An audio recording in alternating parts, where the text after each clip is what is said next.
আমার প্রিয় চাকরি প্রত্যাশী ভাই ও বোনেরা, কেমন আছেন আপনারা সবাই? আশা করি অনেক ভালো আছেন।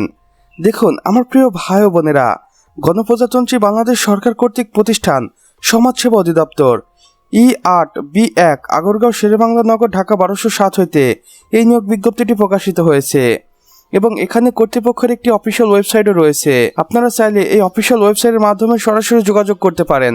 নিয়োগ বিজ্ঞপ্তি সমাজসেবা অধিদপ্তরের রাজস্ব খাতভুক্ত নিম্নবর্ণিত শূন্য পদে সরাসরি নিয়োগের জন্য বাংলাদেশের স্থায়ী নাগরিকদের নিকট হতে অনলাইনে আবেদন আহ্বান করা হচ্ছে। এখানে পদের বিবরণ ও বন্টন দেওয়া রয়েছে। দেখুন সর্বমোট পদ সংখ্যা 3142টি। আসুন এবার দেখে নিই কোন কোন পদের জন্য কতজন লোক লাগবে। সমাজসেবা অফিসার, এটি 10তম গ্রেডের চাকরি, এখানে 150 জনকে নিয়োগ দেওয়া হবে। এরপর হচ্ছে ফিল্ড অফিসার, এটিও 10তম গ্রেডের চাকরি, এখানে 80 জনকে নিয়োগ দেওয়া হবে।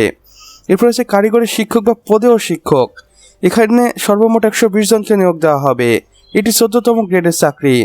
এরপর হচ্ছে সমাজকর্মী ইউনিয়ন, যেখানে সর্বমোট 2000 জনকে নিয়োগ দেওয়া হবে, এটি 16তম গ্রেডের চাকরি। এরপর হচ্ছে অফিস সহকারী কাম কম্পিউটার মুদ্রাক্ষরিক, এখানে সর্বমোট 400 জনকে নিয়োগ দেওয়া হবে, এটিও 16তম গ্রেডের চাকরি। এরপর রয়েছে ডাটা এন্ট্রি অপারেটর, এখানে 100 জনকে নিয়োগ দেওয়া হবে। এবং সর্বশেষে রয়েছে অফিস সহায়ক পদ বা নিরাপত্তা প্রহরী, এটি 20তম গ্রেডের চাকরি, এখানে সর্বমোট পদ সংখ্যা ফাঁকা রয়েছে 292টি। গুরুত্বপূর্ণ তারিখ সমূহ দেখুন। অনলাইনে আবেদন শুরু হবে 8ই আগস্টে এবং আবেদনের শেষ সময় থাকবে 12ই সেপ্টেম্বর 2026 বিকেল 5 ঘটিকার আগ মুহূর্ত পর্যন্ত। আবেদনের পদ্ধতি অফিসিয়াল ওয়েবসাইট দেখুন। এখানে আপনি 2টি লিঙ্কের মাধ্যমে আবেদন কার্যক্রম সম্পন্ন করতে পারবেন। প্রথমটি এখানে দেওয়া রয়েছে এবং দ্বিতীয়টিও দেওয়া রয়েছে। আপনারা চাইলে যে কোনো একটির মাধ্যমে সরাসরি যোগাযোগ করতে পারেন কর্তৃপক্ষের নিকট। সাধারণ শর্তাবলীতে দেখুন, প্রার্থীর বয়স হতে হবে 18 থেকে 30 বছরের মধ্যে। মুক্তিযুদ্ধ প্রতিবন্ধীদের ক্ষেত্রে 32 বছর পর্যন্ত শিথিলযোগ্য। অনলাইনে ফর্ম দেখুন। আবেদনের সময় রঙিন ছবি আপলোড করতে হবে 300x300 পিক্সেল এবং স্বাক্ষরিত ছবি 300x80 পিক্সেল এবং আবেদন করার 72 ঘন্টার মধ্যে ইউজার আইডি ব্যবহার করে আবেদন ফি জমা দিতে হবে।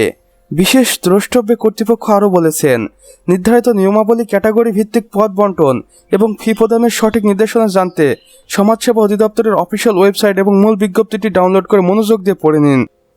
তো আমার প্রিয় চাকরি প্রত্যাশী ভাই ও বোনেরা, আমাদের আজকের ভিডিও এতটুকুই।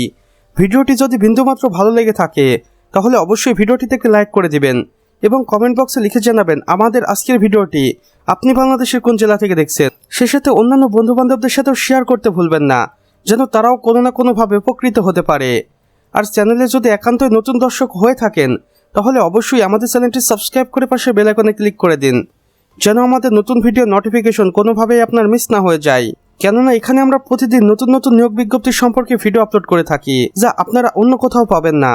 তাই অবশ্যই এই প্রয়োজনীয় চ্যানেলটি সাবস্ক্রাইব করে রাখুন। আমাদের সম্পূর্ণ ভিডিওটি দেখার জন্য আপনাকে অসংখ্য ধন্যবাদ। খোদা হাফেজ।